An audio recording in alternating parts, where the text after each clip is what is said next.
Welcome to lesson 2. I hope Muri right. Alright, and today we shall be looking at variables over here. So, what is a variable? A variable is a name that stores a value. You can look at it as a container that stores a value, right? Let's say you're saving somebody's phone number. You put it under a contact name, then you come in and write that person's phone number. So we can say that their name, their contact name, that's the variable, and then the value is actually their phone number, right? So I can come in here. I'll write this.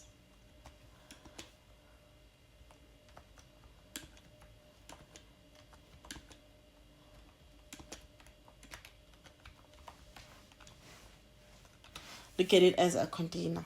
How do we represent this? Right? So let me just use the example that I gave, right? About the phone number one.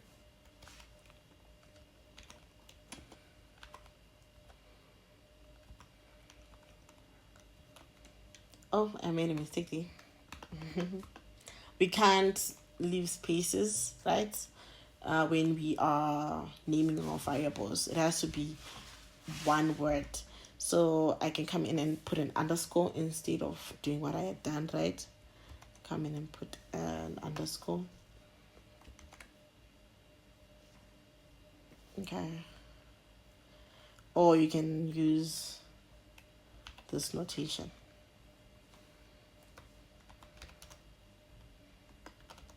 Phone number there, like that.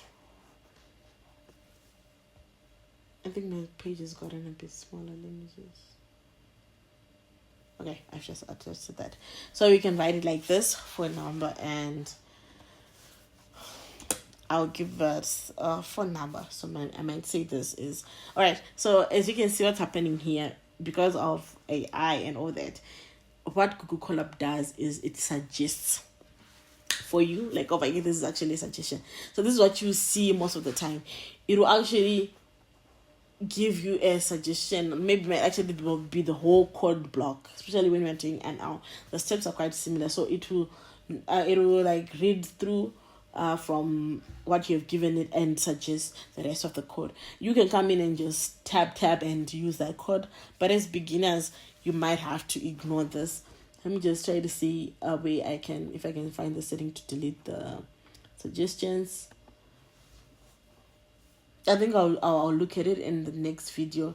Then once I do have that, then I'll show you how we can remove it, right? So let me finish this.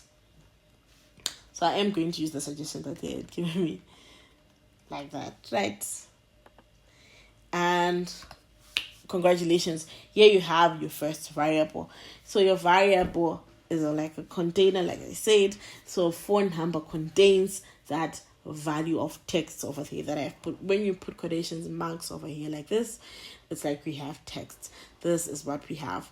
So phone number is not permanently assigned to this value. This value we can change it and all that, but right now at this point, phone number it has been assigned this value. This equal sign is not, this one is not the same as an equal sign, right? It just means that we have assigned, it's an assignment sign. We have assigned this value to this variable. That's what we mean over there. So if we come in and write it like this, we can also come in under there and under this line of code and write it like print. You can I hope you're actually going you're actually typing with me, and this will help make it a bit more interactive. So you can come in and introduce print. Print just doesn't print text, it prints a lot of things that we're going to learn about as we go. So over here we can come in and write text as it is, or we can put in the variable name. Since we know that phone number has been has the value 555 -55 assigned to it, what we can come in and write is phone number, and print will actually print what's inside that variable, right? So we come in and write you come in and write phone number over there. So it will print what's been assigned to phone number. So if we come in and write, that's what we have. We have code of block like this. And let's see, let me show you something else over there. Just want to copy and paste what we have here.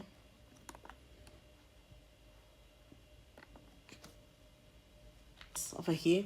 So let me just try to fix it over here. Let's say over here I had written, right, so if I have written it like this, what do you think it will print out when I run the cell?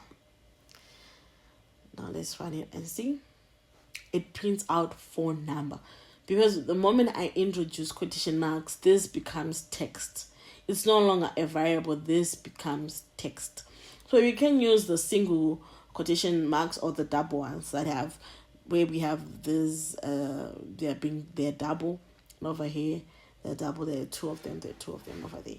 So you have to be careful about how you name your variables, how you come in and print your stuff over here, because what Python understands when you introduce these quotations, that this is text, it's no longer a variable. But if we come in and remove those, we will get what we wanted there. So this leads us to the next point, and that's data types. So I'm going to just introduce a few of them now, but there are a lot. So the data types that we have, let me introduce text. So the data types that we do have numbers. These are the 1s, the 2s, the 3s, the 67s, and all that, right? What do we also have? We also have text. Then text, this is what we have for text. etc. This is what we have over here for text. And what else do we have? We have Boolean. These are the true or false values, right? These are true or false. Sorry, these are the true or false ones, right? Or false. We also have float values. These are like our decimal values. Is it 5.6, 5.7, 1.2, 0.7, etc. So we have these different types or data types that we have. So what we have been dealing with, like over here, this was text, because we use these quotes. This was read as text, right? Then when we want to do with numbers, right, we can come in and add a code block here, and we can come in and name this one. Let's name it age and put in our age there. Age. Then what are we assigning to that age variable? We're going to assign a number, because age is a number. We're going to assign 67. And after that, we can come in and print it. We want to print what we want to print. We want to print that age. We want to come in and print.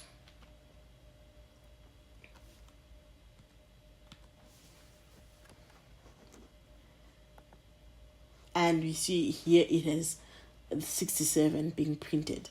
And we know that 67 is a number because of the way we've written it over there. Then this one is text. So we have different data types, and then we're going to meet some of them as we go. But I believe these are the ones that we're going to be mainly focusing on.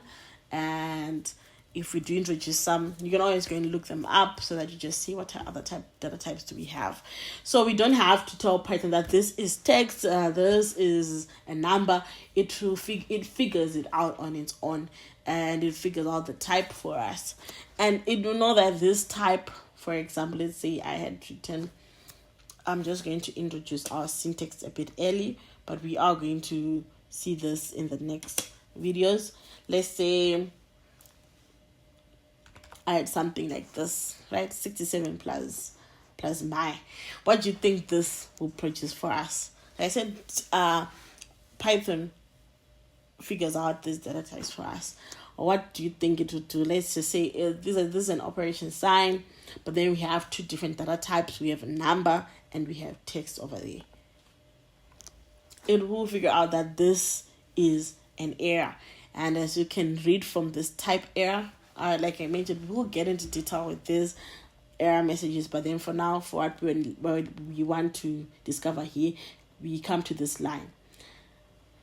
It doesn't support this addition operation, right? For integers like 67, the number is an integer, and a string.